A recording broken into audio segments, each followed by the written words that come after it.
Well, Chris, this installment is bittersweet for a couple reasons. Number one, because it's the penultimate installment in our Shocktober Halloween first-time watch series 2021. Man, this has been a ride, to say the least. And not at all a ride like the Fast and Furious movies were, because those we kind of watched in a bubble. That was your complete introduction to them. I was just kind of along for the ride because I'd already seen those. This was a different experience for both of us because we both hadn't seen these, right? We both have a very different relationship to slasher movies. But it's also bittersweet because this is kind of like, at least for a long period of time, this is kind of like marked the end of John Carpenter's involvement, right? Because even though John Carpenter wasn't really involved in this franchise for a long time, you could still feel like bits and pieces of his influences throughout all the movies going all the way up to Resurrection. But this picks up 5 years after Resurrection. We've got like an entirely new team in place. They bring on Rob Zombie to completely reboot the project. No more weird continuations, no nothing like that. So, like, what are your thoughts going into this as far as this goes? We're in for a different beast altogether here with these next two movies. Yeah, all I can say is I've never really understood Rob Zombie's music as a musician, but I'm going to give him an honest shot as a filmmaker. So this is my first exposure to Rob Zombie as a filmmaker, and I'm going in hoping to be wowed. All I know is that the people who love Rob Zombie's movies love them, and the people who hate them, boy, they sure do hate them. So this is going to be an interesting experience, to say the least. So this is Rob Zombie's Halloween, unrated. Stay tuned.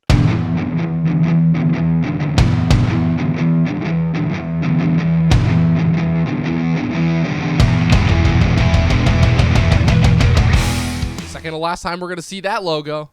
Yeah, it's good to still see it, though. Jesus Christ. Wow, this guy's such a movie character. Just loud noises. Oh, wow. Whoa. Oh, no. Is that Spy Kids, dude? Is that Loomis?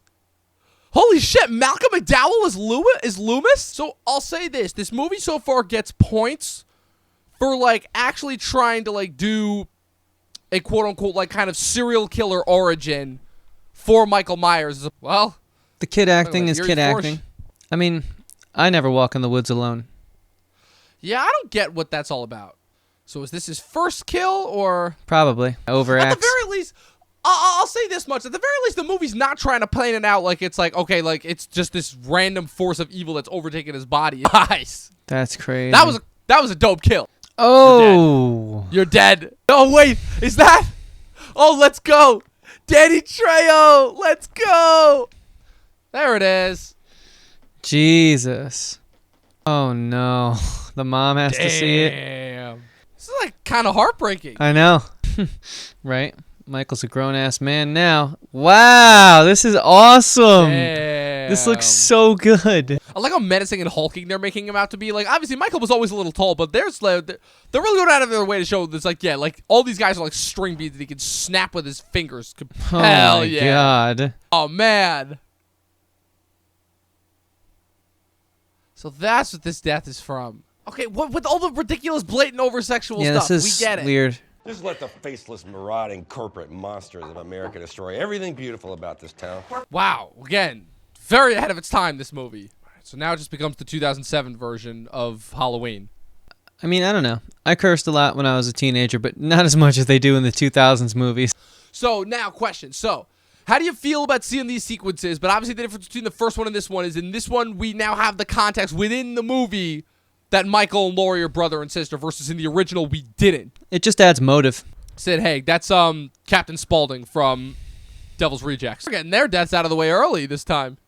Yeah, I just want to know what cheerleader goes with a guy like that. I do like the identical sequences here, though. That's okay if you want to just piss it off. Jesus. Oh, my God. I mean, I don't know who that actress is, but she's throwing out major Alicia Silverstone vibes. Yo. With these shots. So good. Stop. He said, and I quote, "Dude, she's fucking hot." All right, that part's kind of accurate. Yo. Oh, my man. God. Oh, man. This hits a new level. Yeah, this is insane. This Still, oh, fuck. Rob Zombie's a fucked up dude, man. Yo, he knows what he's doing here, though. Break through the glass. Break through the glass. Okay, all right. If you think about it, Halloween night is the perfect cover. People screaming on the streets, It's no one true. pays it any mind. Oh, God damn. Now, this wasn't in the original. Ah, knew it. Oh man, going full on The Rock from Walking Tall, just with the slab of wood. Fuck. What a good shot. damn. I mean, the shots are so good. Where he's an action star. Yeah. Not by choice in her defense. All right, I gotta pause that, or else I'm gonna go off for like another 20 minutes just based off the credit alone. Dude, that was awesome. That was like legitimately like really cool. It started off, I'll admit, it started off a little rough. Yeah, the little bit of the exploitation, the constant cursing, the constant swearing back. I didn't think it was gonna work, but like as far as like I said this all throughout, and I'll say it again. As far as this doing everything that a remake should do, it nailed it. It completely nailed it. You know, for my money. You know, this is my first experience with a Rob Zombie movie, and color me impressed. Yeah. Color me impressed is all that I'm gonna say. I really, really dug this movie. Yeah, I mean, Rob Zombie is obviously a very polarizing pop culture figure and filmmaker, but god damn, do I not get the hate after this. And we got to watch more. I honestly think it sucks, but this is at least going to send me down a Halloween, by Halloween, I mean October journey of, I'm at least going to check out the first of House of a Thousand Corpses, and I'm at least going to check out Devil's Reject now, because I got to know if this is like a one-hit wonder of masterpiece filmmaking for him, or if he actually is really good and people just like, oh, They don't understand. thousand retweets are saying Rob Zombie sucks, so now I must hive mind think it's bad because this is what the internet says. Because I feel like that's honestly what might be a big thing. You know what I'm trying to say? Yeah, like, I get what you're trying to say. I get what you're trying to say. Like, this is honestly, I mean, this is 07, which is arguably like, I've gone back. 2007 honestly might be like top 5 greatest years for film just ever in general. This is the year that gave us. I'm still watching. I'm sorry to interrupt you, but they did an in memory of Mustafa Akkad. Oh, they did? I think that was the year he passed away then. Oh, man. That's nice. I respect that. That is actually pretty nice. That's the guy who kept the franchise. Filmmaking. That's the guy who kept the franchise going for a long period of time. But yeah, like 2007 is arguably like the year. It's like one of the top 5 greatest years for movies ever. Because we're talking this year that gave us No Country for Old Men and There Will Be Blood once in the same year. Superbad, the first Transformers, Ratatouille, the 5th Harry Potter movie, Assassination of Jesse James by the coward Robert Ford. Oh my God, my brain always blanks. Bourne Ultimatum, Hot Fuzz. Really good Michael Clayton. Really good movie year. So for this to be, I guess, considered lower tier fare compared to like some of the greats that came out. This is a year that gave us like 5-star movie after 5-star movie in a row. Like, this was the summer of Superbad and Knocked Up, which were both 2 of the highest grossing comedies respectively of this year. Like, we're not playing around with like a weak movie year at all by any stretch of the imagination. Superbad's one of my favorite movies of all time. Exactly. And like, so the fact that like this comes out and this is actually able to, I'm not going to say breathe new life, because like the franchise has been going like pretty consistently throughout. Like, obviously Halloween Resurrection got pretty bad reviews and it was like the lowest grossing in the franchise at the point. Like, we obviously had our thoughts on it, but this, honestly, I will say this probably seemed like a rejuvenation at a certain point. I think the biggest hurdle for me personally that I can see going into this movie is just the fact that it is so of its own identity, and it so just does not give a fuck about censors or like what people can handle or really anything. It's like all the tact that Carpenter put into the original, none of that was here. Like, this movie is in your face. This movie is exploitative. This movie is bloody. This movie is gross. This movie does not hold back, but he makes it work. It's not tasteless, if that makes any sense, you know. And again, I can't really comment as far as a comparison to the rest of his work because I haven't seen anything else that he's done. But like, does that make any sense? You know, because most of the time I see something like this, I'm like, this is completely tasteless, and this is only done for shock value. But here, I really do think it kind of adds to the material. No, your point makes sense, but I do think it's tactful. I think the filmmaking, we just kept saying how brilliant it was, how amazingly composed the shots were, even with the massive amount of blood and gore that are obviously very stylistic. I know we haven't seen other Rob Zombie films, but we've heard, and we know they're very stylistic of his. Because I think like the way he sort of triggered us was unlike any other that I've seen in a long time. So I would say there was tact there and craft behind it. I think it's a little more of a vulgar style of filmmaking, but that doesn't mean that it's not tactful. Because, I mean, when's the last time I watched a film with you and I had to look up who the cinematographer was? True. That is true. So I'm true. just saying, like, I understand your point, but I'd say don't sell it that short just again because the preconceived notions around Rob Zombie. Like, I think the worst thing going for this film and the only bad thing going for it is the Rob Zombie Is factor. the Rob Zombie of it all. I like, here's the thing. Don't get it twisted. I will say that. And that's the zeitgeist. Right, exactly. It's Like it's just a matter of like, I'll say like the unexpectedness of the violence is what threw me off. But like I'm no just stranger how to violence. real it was and how gruesome it was. Exactly. Like and my menacing, whole thing, right? Like my whole thing is I obviously don't mind violence in the movie. I've watched like thing after thing after thing of like bodies getting dropped in movies for like years on end now. It was like my whole thing is though is that like I don't go out of my way to watch things that like just put violence on the forefront, you know? And like this one, like it really put the violence on the forefront. But like I said, it justified it because like what you were saying before, I think your point before about the flip side of the coin of being perfect, which is where this both works and doesn't work without the Carpenter original. Because if you're seeing this for the first time, you have no notion of what Halloween is.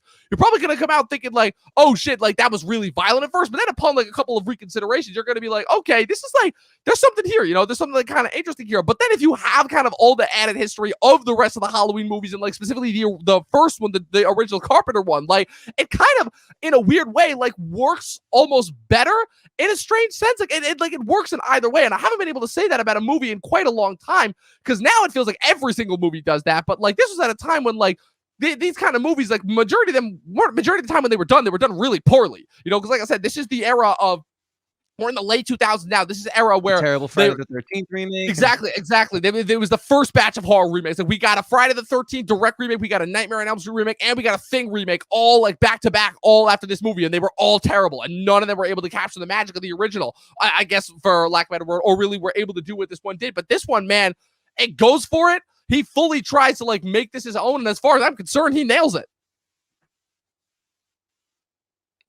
Yeah, Yes, I 100% agree. Stylistically, I thought it was really,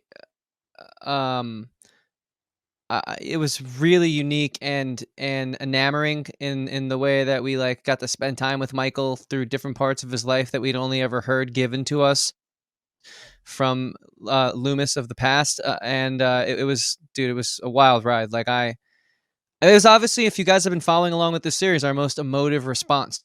Yeah, to watching one of these. So absolutely, I mean, man, that should speak volumes in and of itself. So look, all that I'm going to say to wrap this up is that I could not be looking forward more to these rankings when we do them, because oh man, this shit was a lot. This shit has been people so are not much. Going to be happy.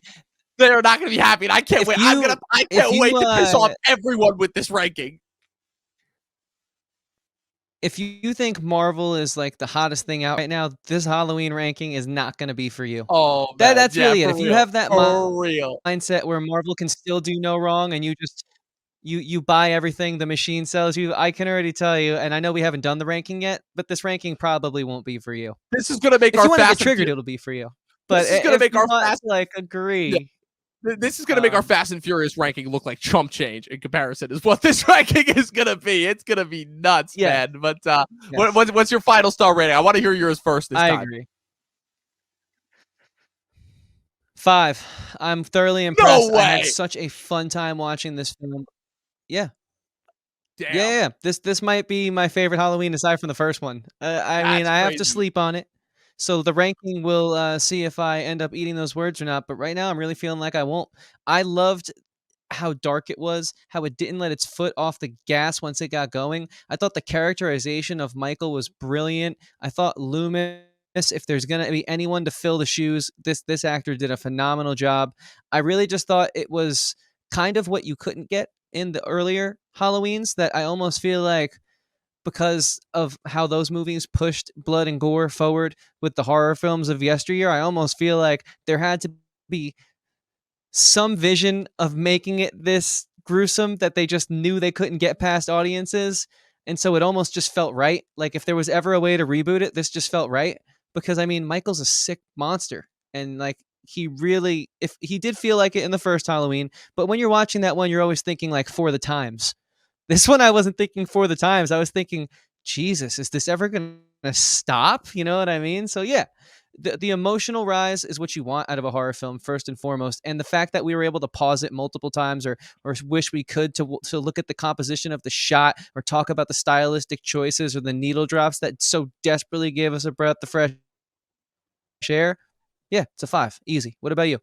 Damn, that's crazy. I mean, look, no Halloween movie that I've seen so far has come close to a 5 yet. At least not, not except for Season of the Witch. But this, man, this comes damn close. And I know you still like this is your favorite after like the original. I still have a really soft spot in my heart for Curse of Michael Myers, but I think this may have surpassed the original. I am saying that I think.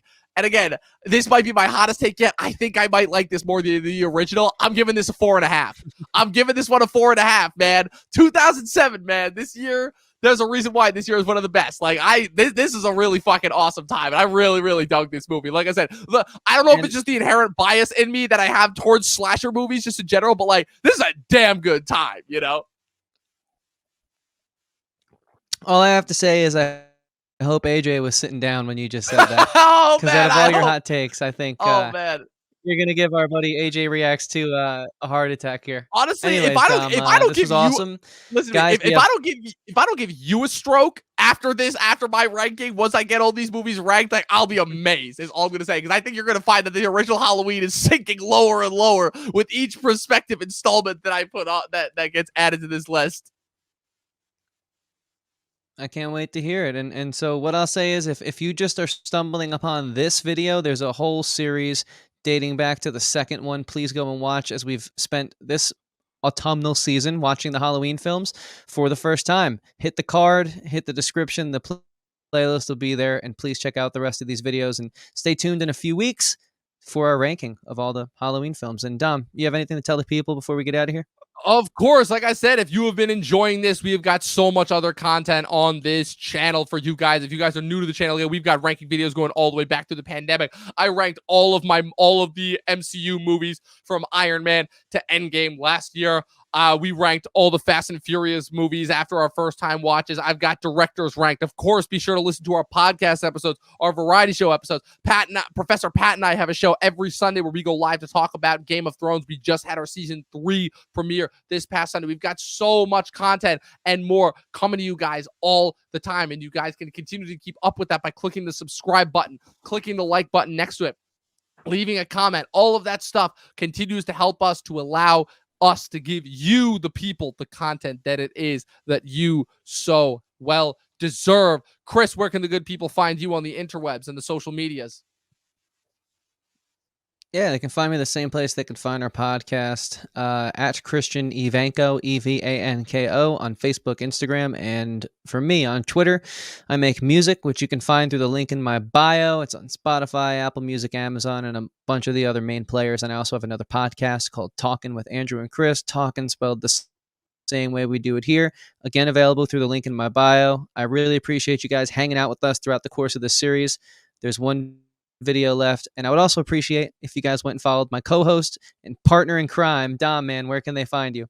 At Movie Nerd Reviews on Facebook and Instagram, and of course posting every day, twice a day on our social media feed for this channel at Talkin' TV Podcast on Facebook and Instagram. Go give those both a follow if you want to keep up to date as far as current content. Like I said, this Sunday we've got episode 2 of season 3. Pat and I talking about it on Sunday. Then Monday, Dustin and I are going live. We're kicking off October, baby. Sopranos movie, Many Saints of Newark, and Venom 2. That one's going to be an absolute blast. I'm really looking forward to that, getting October kicked off the right way. Then next Wednesday we wrap up this series with our Halloween 2 Rob Zombie first time watch. Oh man, I still remember seeing that trailer back in the day in 8th grade and being like, yo, this movie looks wild. And I hope that it doesn't disappoint. It's all that I'm going to say. And then we rank it afterwards with the one, the only Johnny Mana.